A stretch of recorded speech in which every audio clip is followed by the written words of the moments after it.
नमस्कार, जय हिंद, जय Bharat and welcome to Dev talks. This is Adi Achint. बड़ा ही ज़बरदस्त ऑपरेशन हुआ वेनेज़ुएला के अंदर, जिसके अंदर मडूरो को ये लोग उठा के ले गए हैं। As a matter of fact ये लोग बोलते हैं हमने उसको अरेस्ट करा है। इसके ऊपर थोड़ी बात करेंगे, लेकिन इसमें इस ऑपरेशन में अभी हम सबको पता चल गया हुआ क्या है। लेकिन जो पीछे वाली चीज़ें हैं वो अभी तक पता नहीं है एंड जो इनिशियल एनालिसिस होना चाहिए इम्पैक्ट का, ये अभी तक हमको बात करनी शुरू करनी पड़ेगी। सबसे पहले हमको ये देखना है कि भैया ये हुआ कैसे? इनकी पूरी मिलिट्री कैसे एकदम से फ़ोल्ड हो गई? किसी ने भी कोई जवाब नहीं दिया, किसी ने कोई फायर नहीं करा, किसी ने भी कोई भी चीज़ ऐसे कुछ नहीं करा, ये हुआ क्या? ये कैसे हुआ और ये किस तरह से इतनी जल्दी ये ऐसे ऑपरेशन होता है कि पूरी-पूरी मिलिट्री फ़ोल्ड अप हो जाती है? देखिए, इसका एक प्रेसिडेंट भी है। इसका प्रेसिडेंट मतलब एक एक पुराना एग्ज़ाम्पल है, पुराना एक ऐसी चीज़ जब पहले भी हुई है, उसके बारे में भी थोड़ी बात करते हैं। सबसे पहले आपने देखा जब एचटीएस की फ़ौजें सीरिया को लेने के लिए पूरी तरह से तुर्की की तरफ से आईं, तो आपने देखा सीरिया और असाद की जो मिलिट्री थी वो पूरी तरह से बैठ गई, उन्होंने लड़ना बंद कर दिया, बिल्कुल भी जितने भी उनके कमांडर्स थे, जितने भी बड़े लोग थे, किसी ने भी लड़ने का, किसी ने भी रोकने का उनको प्रयास नहीं करा। यही चीज़ हमने अफ़गानिस्तान में भी देखी, जहाँ पर तालिबान जब आया तो पूरी तरह से अफ़गान मिलिट्री जो थी वो पूरी तरह से वापस चली गई, यहाँ तक कि भाग गई। तो ये एक तौर-तरकीब हम देखते हैं कि भई ये मिलिट्री की तरफ से बिल्कुल भी रेजिस्टेंस ना आना और ये एक बड़ी इंटरेस्टिंग सी चीज़ है।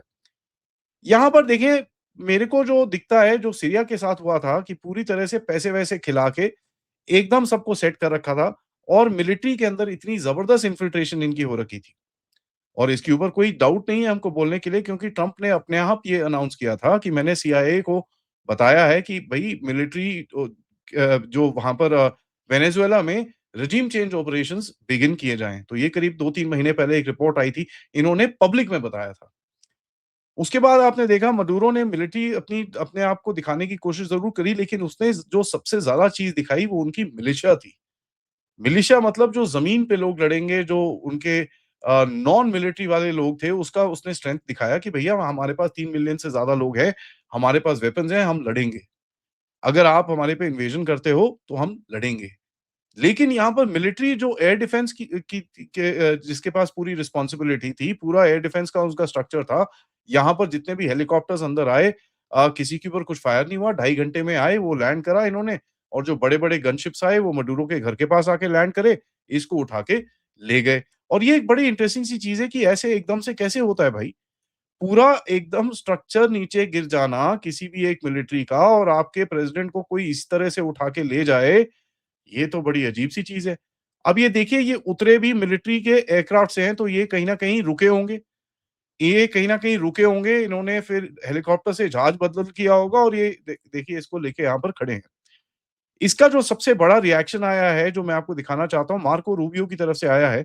इन्होंने बोला है Maduro is not the president of Venezuela and his regime is not the legitimate government.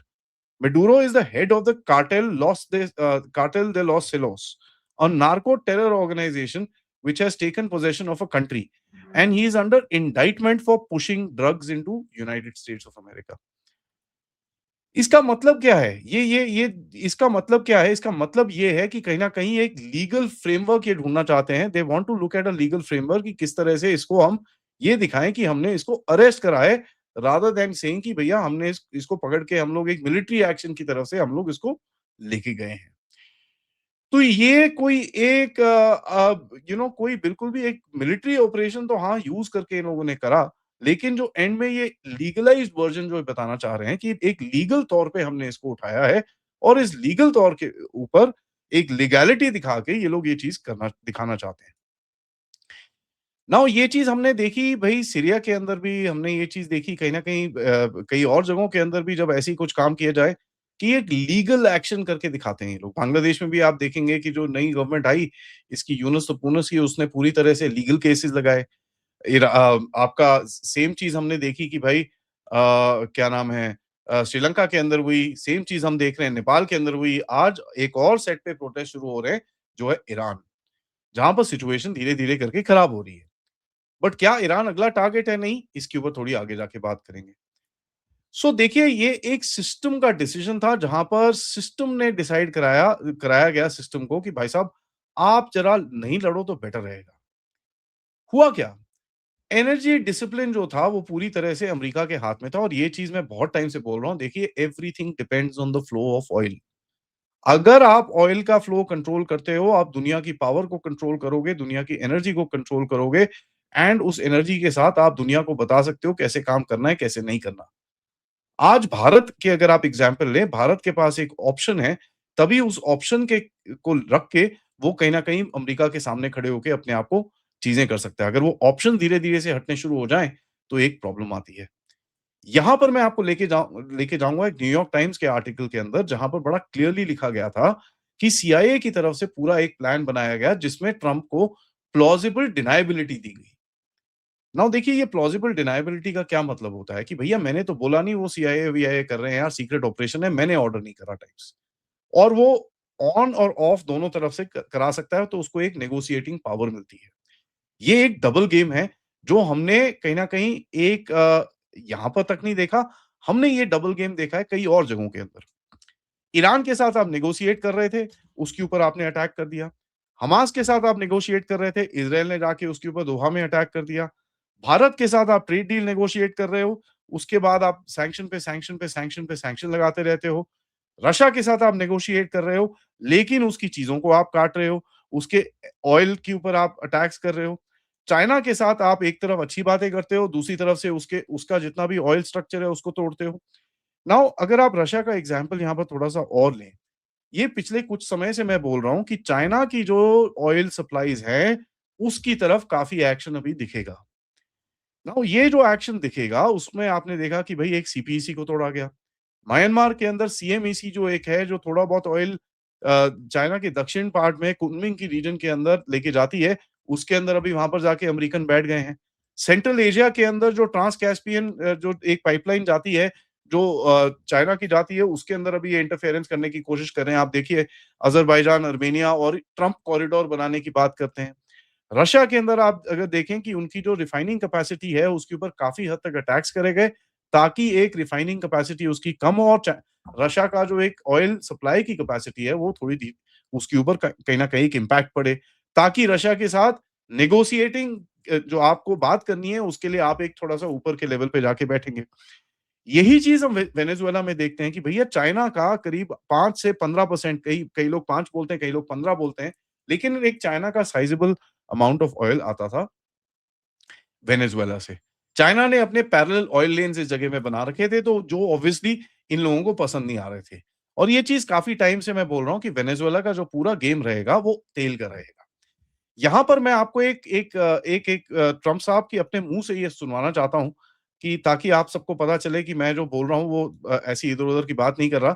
उन्होंने अपने मुँह से जो चीज़ें बोली थी अबाउट द ऑयल गेम, तो उसके बारे में मैं आपको एक छोटा-सा वीडियो दिखाता हूँ। ज़रा पहले उसको सुन लेते हैं एंड देन फिर आगे बात करेंगे। How about we're buying oil from Venezuela? When I left, Venezuela was ready to collapse. We would have taken it over. We would have gotten all that oil. It would have been right next door. But now we're buying oil from Venezuela, so we're making a dictator very rich. Can you believe this? Nobody can believe it. You know where the oil, their oil is garbage. It's horrible. The worst you can get. Tar. It's like tar. And to refine it, you need special plants. And these people, how about we're buying oil from Venezuela? ठीक है?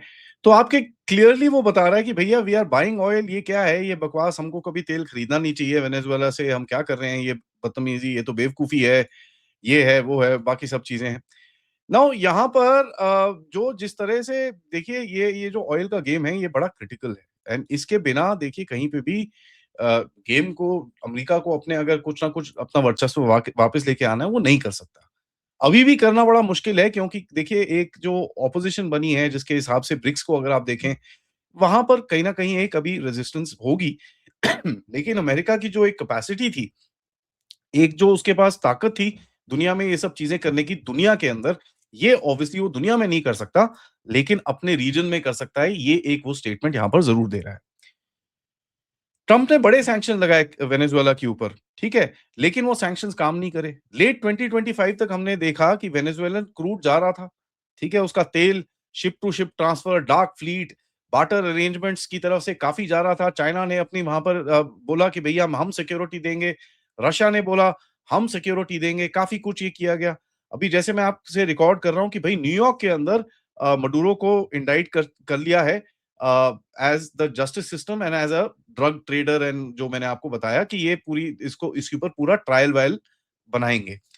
तो ये इसको थोड़ा legalise warfare बोलते हैं। देखिए America का जो सिस्टम ऑफ वॉरफेयर है, इट इज ओनली लीगल।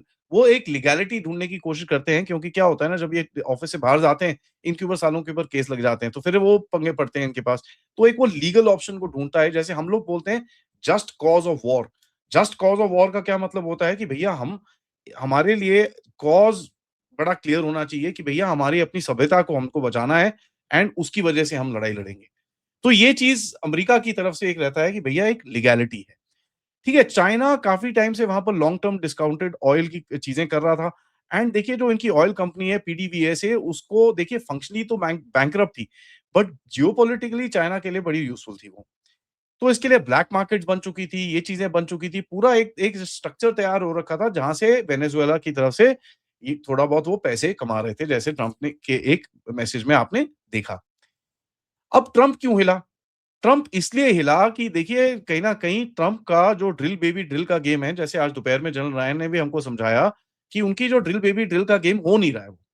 तो उनको कहीं न कहीं जो उनके ईस्टर्न कोस्ट के अंदर जितनी भी रिफाइनरीज़ हैं, बाय द वे वो सारी वेनेजुएलन ऑयल के लिए ट्यून्ड है वो। नाउ वेनेजुएलन ऑयल के लिए ट्यून्ड है, देखिए भारत में एक ऐसी कैपेसिटी है कि भैया रिफाइनरीज़ हमारी 2-3 जो हैं, वो कहीं का भी ऑयल कर सकते हैं, उनके पास सब कुछ है। बट अमेरिका में ये चीज़ नहीं है। प्लस अमेरिका ये जो ग्रीन रूल्स और ये सब चीजें हैं, इनको जरा वो थोड़ा साइड करना चाहता है। उसके बाद ऑयल की प्राइस को कंट्रोल करना चाहता है। जब वो ज्यादा ऑयल डालेगा, कम डालेगा, तो वो प्राइस को एक जगह पे रखेगा। और ये चीज आपको ध्यान में रहनी चाहिए कि ट्रंप को जितनी भी उसकी ऑयल कंपनीज हैं, उन्होंने बड़े पैसे दिए हैं, बहुत पैसे दिए हैं। शेवरॉन, मोबिल ऑयल, ये वो काफी पैसे दिए हैं to get that oil game back into control. ठीक है? तो आपको जो डिस्काउंटेड कॉम्पिटिटर्स हैं, उसको ज़रा डिस्ट्रॉय करना है। आपको ऑयल का फ्लो अपने हाथ में लेके आना है। तो ये चीज़ें बड़ी इम्पोर्टेंट है। देखिए, मडुरो को आप आप ऐसे हटाया क्यों? ठीक है, आप उसको उससे बात-वात भी कर सकते थे। और सुनने में तो ये आ रहा है कि उससे बातें-वातें भी चल रही थी। तो ये क्यों कर रहे थे? देखिए, ये एक हार्ड मैसेज है जो ना तक कि मडुरो को गया है, ये ग्लोबल साउथ में भी कई लोगों को गया है कि देखिए जो छोटे-छोटे देश हैं, अगर हमारी बात आप सुनेंगे नहीं तो हम आपके साथ ये चीज़ें कर सकते हैं। तो एक ये हार्ड मैसेज देने की इन लोगों ने कोशिश यहाँ पर करी है। ठीक है? तो ये बड़ी इंपॉर्टेंट सी चीज़ है। नाउ देखिए ये इसमें आप अगर देखेंगे मिलिट्री एक्शन जिस तरह से किया गया है, एंड जस्ट एक अभी अपडेट आया है कि Nobel peace prize winner Maria Corina Machado ने एक स्टेटमेंट दिया है, we are ready to take over the government in Venezuela. तो आपको दिखता है कहीं न कहीं ये होगा, but does the military allow her or not? क्योंकि ये बड़ी पॉपुलर नहीं है वहाँ पर। तो नेक्स्ट सक्सेशन प्लान कुछ तो बनाया होगा, या तो मिलिट्री टेक ओवर करेगी, या कोई और टेक ओवर करेगा, या फिर ये लोग अभी लड़ेंगे। ये एक आधा दिन लगेगा हमको ये देखने में कि क्या होता क्या है एक्चुअली, और किस तरह से ये सिचुएशन खुलती है। नाउ देखिए सबसे बड़ी चीज़ मैं आपको यहाँ पर 2-3 और बताना चाहता हूँ कि देखिए वेनेजुएलन मिलिट्री, जैसे मैंने आपको बताया, उसको पूरी तरह से इन लोगों ने पैसे-पूसे दे के साइड कर दिया। लेकिन अमेरिका की तरफ से एक क्लू आया था थोड़े टाइम पहले, एंड वो क्लू मैं आपको दिखाता हूँ, जहाँ पर आपको डिपार्टमेंट ऑफ वॉर की तरफ से एक ट्वीट आया था, जिसका नाम है Night Stalkers the 160th special operation aviation regiment continuously trains to support mission preserving our freedom around the world any time anywhere. तो ये एक बड़ा क्लियर था चीज़ था, ये नवंबर 22 को आया था, तो ऑब्वियसली ये लोग आपने देखा कि हेलीकॉप्टर गनशिप्स इसके अंदर यूज़ हुई हैं, एंड इसका नाम भी अगर आप देखेंगे, नाइट स्टॉकर्स। तो कहीं न कहीं इन्होंने एक क्लू दिया था। हुआ ऐसा कि ये लोग अंदर गए, इन लोगों ने ऑब्वियसली सबको पेमेंट-वेमेंट कर रखी थी। ये अंदर गए, इन लोगों ने साइट्स को न्यूट्रलाइज़ करा। दे केप्ट द मिलिट्री, जो मिलिट्री मतलब जिसकी पेमेंट नहीं हुई थी, उसको बिज़ी रखा गया, एंड जाके इन लोगों ने वहाँ पर इसको उठाया एंड गायब हो गए। ऑपोज़िशन की तरफ से ये बोला जाता है कि साहब अ, ये एक एक मैनेज्ड चीज़ थी। ठीक है? ऑपोज़िशन ये बोलती है कि ये एक पूरी तरह से मैनेज चीज़ थी। ये एक डील हुई हुई थी कि भैया इनको यहाँ से इसी तरह लिया जाएगा, और वहाँ पर एक लाइट ट्रायल करके इसको कहीं पे साइड में रखा जाएगा। एंड हाँ, बाय द वे मैं फोर्सेस की बात कर रहा था, Delta forces were the ones that was actually used. Now कुछ और इसके आगे हमको अभी इम्पैक्ट देखना है कि ये इम्पैक्ट क्या होगा इसका ग्लोबल जियोपॉलिटिक्स के ऊपर, किस तरह से ये सिचुएशन पे रिएक्शंस आएँगे। तो रशिया ने कंडेम किया है, चाइना की तरफ से कंडेमनेशन आएगा, दूसरे वर्ल्ड लीडर्स की तरफ से आपको एक दिखेगा कि कहीं न कहीं वो एक कंसर्न शो करेंगे कि ये कंसर्न है, ये ऐसे नहीं होना चाहिए, ऐसे करके कुछ एक लाइट स्टेटमेंट सा कई कई जगहों से आएगा। I don't know how India will react to it, but let's see इसके ऊपर आके देखना पड़ेगा because this is a very, very टेढ़ा सिचुएशन जहाँ पर अगर आप कंडेम करते हो तो there is a different reaction, जहाँ पे एक मीडियम न्यूट्रल टाइप लाइन लेते हो, there will be a different reaction in the global south. तो भारत को ये ग्लोबल साउथ को देख के बड़ा क्लियरली एक रिएक्शन यहाँ पर ऑब्वियसली देना पड़ेगा। नाउ आगे चलते हैं। यहाँ पर मेरे को अगर देखें कि भैया ये तो हो गया, what is next? What is next is सबसे पहले मेरे को दिखता है घर के पास क्यूबा की एक गेम खेली जाएगी क्योंकि क्यूबा में वेनेजुएला की तरफ से फ्री ऑयल दिया जाता था। एंड क्यूबा और वेनेजुएला के काफ़ी क्लोज़ इनके इनके काफ़ी क्लोज़ रिलेशंस थे। तो कहीं न कहीं क्यूबा को एक कंट्रोल करने की कोशिश की जाएगी कि भाई साहब देखो ऐसा है, या तो आप सीधे हो जाओ, नहीं तो हम आपके साथ यही काम करेंगे। एंड मोर और less I think Cuba will straighten out and वो काफ़ी हद तक एक एक चीज़ दे अपना एक जो रेजिस्टेंस है अपने वो पुश बैक करेगा नहीं।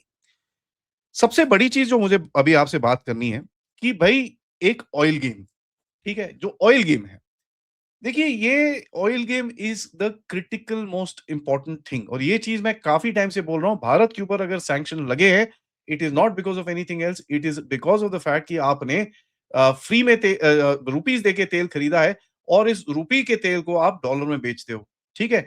ये एक बड़ी चीज़ है जहाँ पर वो भारत से गुस्सा है। ठीक है? तो ये चीज़ आपको समझ में आनी चाहिए। यहाँ पर जो चाइना और रशिया की तरफ से एक गेम को ब्रेक किया गया और ब्रिक्स की तरफ से एक गेम को रीसेट करने की कोशिश करी जा रही है, ये चीज़ ऑब्वियसली ट्रम्प को पसंद नहीं आएगी। एंड ये बड़ी क्रिटिकल है हमको समझने के लिए। क्योंकि देखिए जो ब्रिक्स का एक इम्पैक्ट है, ये एक बड़ी क्लियर एक मैसेज दे रहा है कि देखिए जो and although Venezuela is not part of BRICS, but अगर आप देखेंगे ब्रिक्स के मेंबर्स के साथ क्या किया जा रहा है, जो मैं अभी आगे आपको बताऊँगा, आपको एक पैटर्न दिखेगा।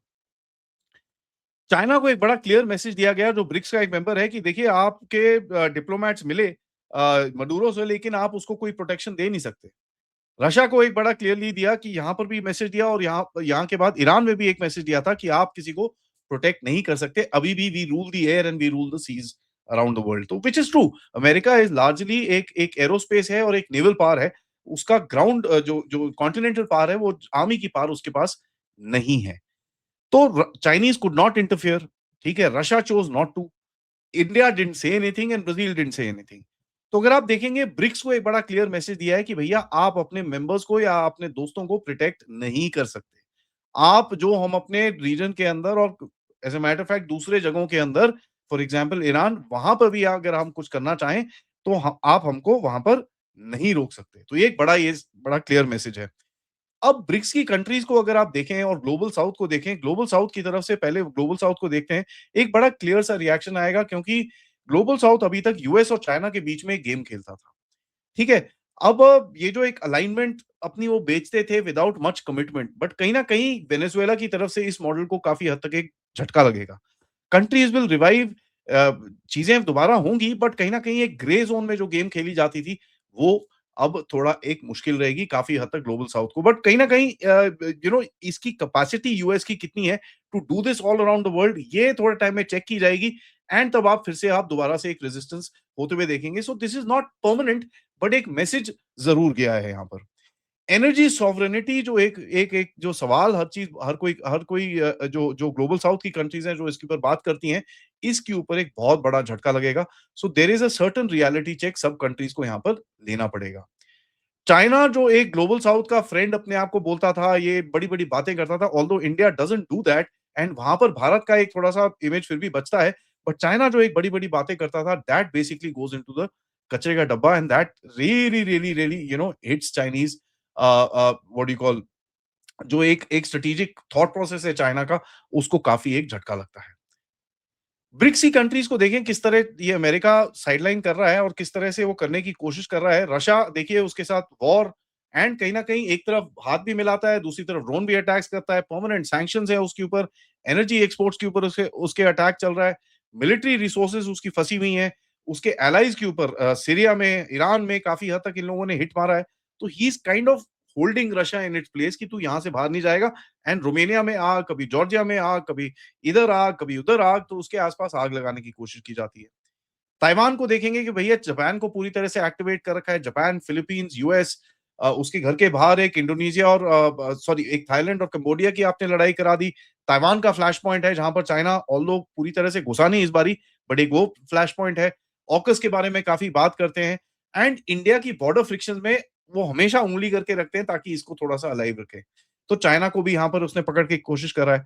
भारत के पास आते हैं, देखिए Pakistan destabilise, Bangladesh destabilise, Myanmar के अंदर, ये नेपाल के अंदर घुसने की कोशिश करते हैं, ये श्रीलंका के अंदर घुसने की कोशिश करते हैं, तो आपके रीजन के अंदर भी आपको ये पकड़ने की कोशिश करते हैं। वेल ब्राजील को आपने देखा, पॉलिटिकल इंस्टेबिलिटी वहां पर उसकी हालत खराब कर रखी है, इकोनॉमी उसकी काफी खराब है एंड साउथ अफ्रीका के अंदर भी सिमिलर चीज इन लोगों ने करी है। पावर ग्रिड तक पूरी तरह से इनका कोलैप्स हो रखा है कि इतनी हालत इनकी साउथ अफ्रीका की खराब है। So you know when you look at it, this is going to be a major change, but ये ज्यादा टाइम लास्ट नहीं करेगा क्योंकि देखिए क्या होता है ना, एक लास्टिंग पावर जो होती है हर चीज की, it becomes quite a challenge. Now यहाँ पर एक बड़ा इंटरेस्टिंग सा ट्वीट आया नैट रॉथस्चाइल्ड का। मैं आपको ये ट्वीट दिखाता हूँ जहां पर मैं हमेशा बोलता हूँ this is the oil game, but लोग हमेशा पुशबैक करते हैं मेरे को। So there you go, Rothschild you know is about what. So Rothschild का एक ट्वीट आया, well done Donald Trump. So ये चीज आपको बड़ी क्लियर दिखनी चाहिए कि भैया किसका ये पीछे से हाथ चल रहा है। And you know one thing that we must understand कि भैया अमेरिका इजंट अ डेमोक्रेसी, ठीक है। अमेरिका के ये बड़े क्लियर टारगेट्स होते हैं और जिस तरह से इनको ये काम करना होता है, this is very very clear. US southern command की एक जनरल लॉरा लॉरा रिचर्डसन है जिन्होंने भी इसके ऊपर एक स्टेटमेंट दिया था। मैं आपको वो एक बार ही सुनाना चाहता हूँ। Of course, the countries, Cuba, Venezuela, and Nicaragua with Russia relationships. Why this region matters with all of its rich resources and rare earth elements. You've got the lithium triangle, which is needed for technology today. 60% of the world's lithium is in the lithium triangle, Argentina, Bolivia, Chile. You just have the largest oil reserves, light sweet crude discovered off of Guyana over a year ago.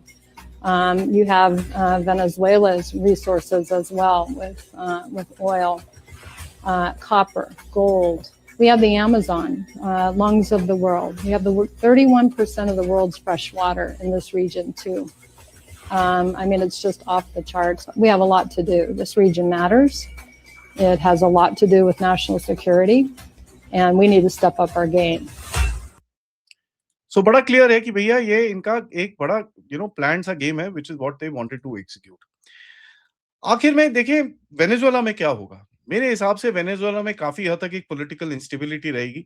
Although ये मचाडो आने की कोशिश वहां पर करेगी, but I don't think the people will appreciate हर, क्योंकि military भी मेरे को लगता नहीं है कहीं ना कहीं उसको अप्रिशिएट करेगी। But it depends, let's see how it opens out, क्योंकि ये किसी को बिठाने की काफी कोशिश करते हैं। बट कहीं ना कहीं मेरे को लगता है ये एक कहीं गेम में रहेगी। She won't be as important as she is thinking कि ये प्रेसिडेंट बन जाएगी। तो कोई एक केयर टेकर गवर्नमेंट आएगी। ब्यूरोक्रेसी अभी देखिए पूरी इंटैक्ट है। मिलिट्री थोड़ा बहुत इन लोगों का डैमेज हुआ होगा, बट कहीं ना कहीं सबसे पहला जो कोशिश की जाएगी कि इसके ऑयल रिसोर्सेज पे कंट्रोल किया जाए। कहीं ना कहीं उसके बाद ये बोलेंगे भैया अभी इलेक्शन कराओ, ये करो, और थोड़ा कंट्रोल करके they will actually control the state going forward. तो ये बहुत ही केओटिक सिचुएशन रहेगा। This is not over. सबसे बड़ी चीज क्या है कि इसको ये जो मचाडो है इसको एक लीवर की तरह यूज किया जाएगा अमेरिका की तरफ से कि भैया मैं देखो इसको यहाँ ले आता हूँ, या आप कर लो, या आप ऐसे है वैसे है, नहीं तो हम आपको मारेंगे। तो they will be that threat, they will be that एक कोर्सिव बिहेवियर ये लोग जो करते हैं जिस तरह से, वहां पर कहीं ना कहीं ये लोग उस तरह से बिहेव करेंगे to ensure that somewhere down the line they're able to push the situation down. देखिए big oil is the pressure and that something which is the bottom line of this entire thing. ठीक है, इससे पूरे world order के ऊपर एक झटका तो लगेगा जो चेंज हो रहा है मल्टीपोलैरिटी के ऊपर। ये कहीं ना कहीं कुरेद के इसको साइड करने की कोशिश कर रहे हैं। एंड इंडिया एंड चाइना को बड़ा क्लियर मैसेज दे रहे हैं कि भाई you don't get cheap oil outside the system any more. आपको हम ये चीज नहीं कर सकते जो हम वेनेजुएला में हमने किया है, बट आपके साथ हम ये ब्लॉकेड जरूर कर सकते हैं। इंटरेस्टिंग टाइम्स अहेड, इसके ऊपर अपडेट चलते रहेंगे। तब तक सबको रिक्वेस्ट है वीडियो को लाइक करिए, सब्सक्राइब करिए and share this with your friends and families. And सबसे ऑल्सो रिक्वेस्ट है अगर if you can please do contribute towards the channel and using the QR code, PayPal, super stickers, super chats, and आप members भी बन सकते हैं। Thank you so much for watching. इसके ऊपर और भी एनालिसिस चलती रहेगी, बट तब तक नमस्कार।